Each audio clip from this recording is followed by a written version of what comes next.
Hampir setara dengan Ferrari, Lamborghini. Kuncinya mirip kunci siapa yo? Depan belakangnya sudah cakram. Halo semuanya, selamat datang di video Motokar. Bagaimana kabar Anda? Semoga dalam keadaan yang baik-baik saja. Di video kali ini kami akan mereview secara utuh sebuah mobil mungil electric vehicle. Ini adalah Ceres E1 2025. Seperti apa fiturnya? Simak videonya hingga selesai.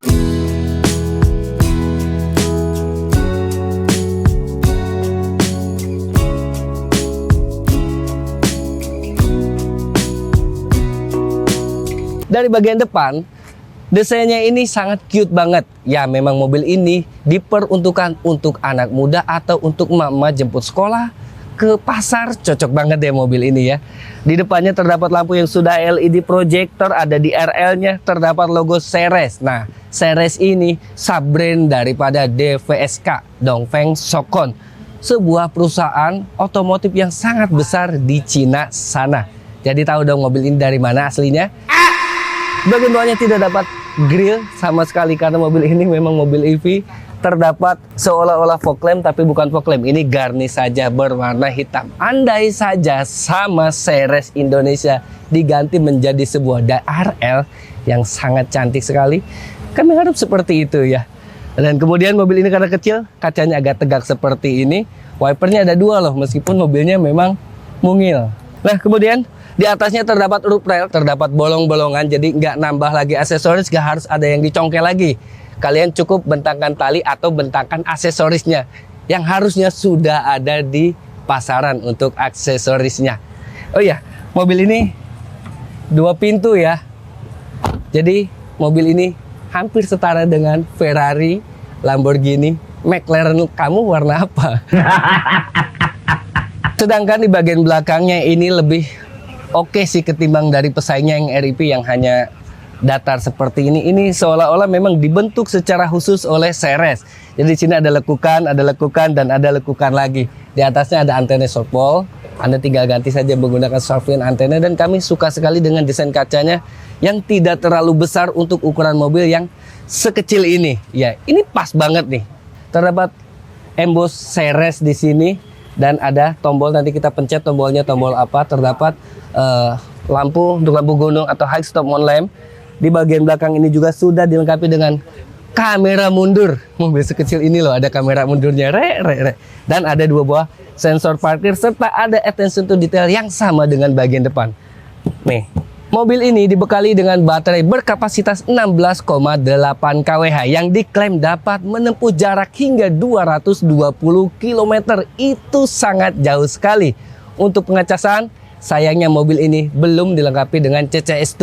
Jadi ngecasnya untuk AC charging 10-90% itu membutuhkan waktu 4-4,5 jam. Sebenarnya tidak terlalu lama.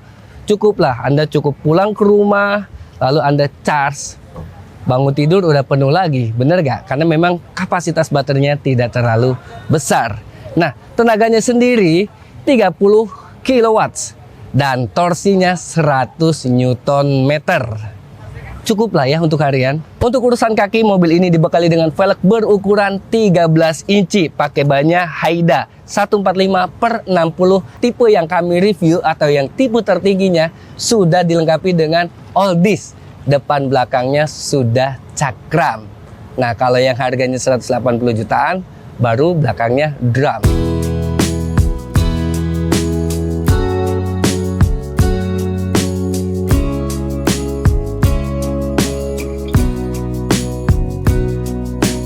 Saya akan masuk ke dalam Ceres E1. Mobil ini kecil tapi pintunya besar karena memang hanya dua pintu. Kalau di Indonesia sebutnya dua pintu, kalau di luar negeri disebutnya 3 pintu dengan bagasi belakang. Kesan pertama masuk ke dalam Ceres E1 ini, kesannya lebih lega ternyata di dalamnya ya. Meskipun di luar ini mobilnya sangat kecil.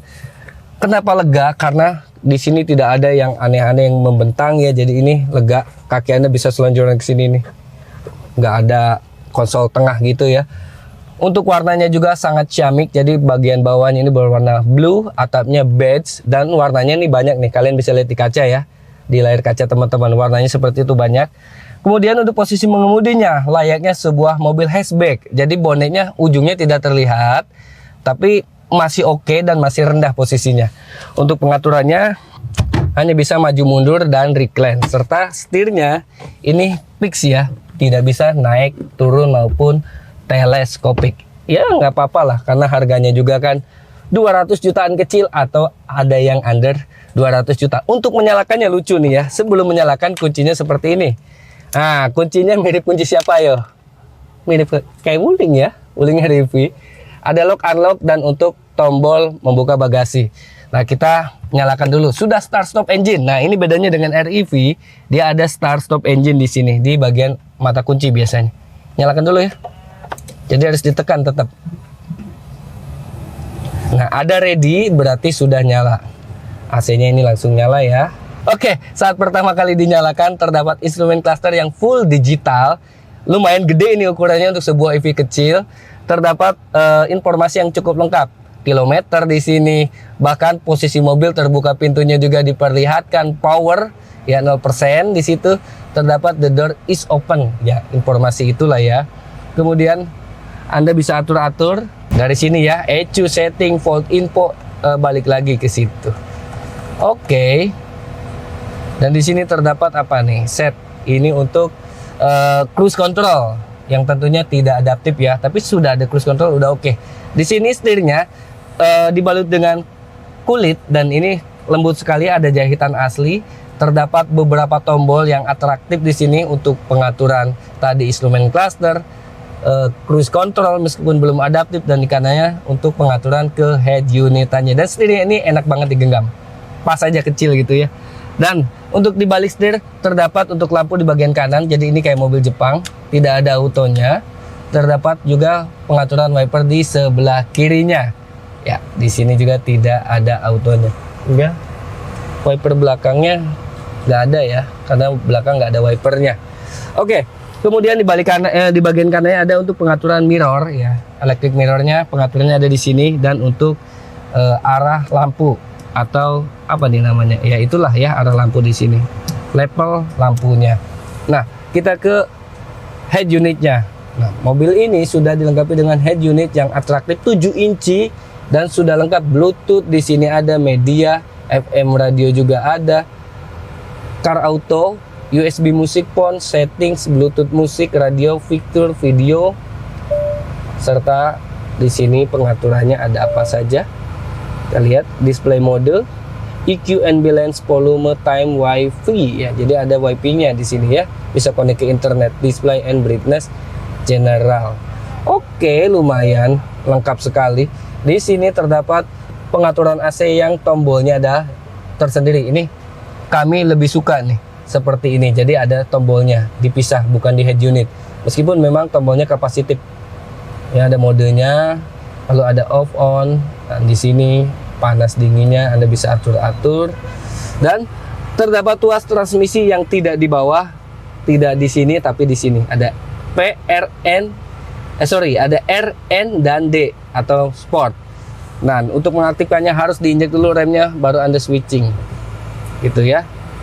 Terus di sini ada konsol tengah, ada cup holder, USB tipe A, pengaturan power window 2 di sini ada untuk rem parkir yang sudah elektrik, dan ada auto hold-nya. Seberapa kecil mobil ini? Sekecil harapan kamu dengan dia yang sekarang sudah menjadi pramugari. Ya salam. Mobil 4 penumpang ini memiliki panjang hanya 3030 mm, lebar 1495 mm, tinggi 1640 mm, wheelbase-nya 1960 mm, dengan ground clearance 135 mm. Dijamin masukkan ke garasi kamu.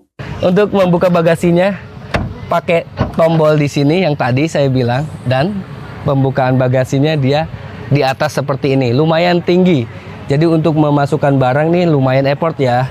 Tapi poin plusnya, jadi dia lebih atraktif, lebih unik, lebih mirip dengan CR-V generasi pertama mungkin ya. Jadi pembukaannya setengah seperti ini. Kenapa nggak dibuka kacanya saja ya? Dan untuk bagasi, meskipun mobil ini ukurannya kecil ya, sangat kecil, tapi masih ada bagasi saat row keduanya ini dipakai seperti ini. Anda bisa masukkan mungkin tas ransel atau tas backpacker Anda ya, tas punggung gitu ya. Susah ngomongnya, tas punggung atau tas harian Anda. Dan kalau membutuhkan ruang lebih gede, tinggal dilipat seperti ini, maka Anda bisa membawa barang bawaan yang cukup besar. Bisa mungkin pindahan kos-kosan atau bawa barang bawaan Anda yang lainnya. Dan pembukaannya ini 50-50%. Jadi cukup oke. Demikian video review dan test drive kali ini, semoga bisa membantu Anda dalam memilih mobil. Terima kasih telah menonton video ini hingga selesai. Jangan lupa like, komen, dan subscribe. Saya Dudung Aji, sampai jumpa di video review mobil selanjutnya. Bye.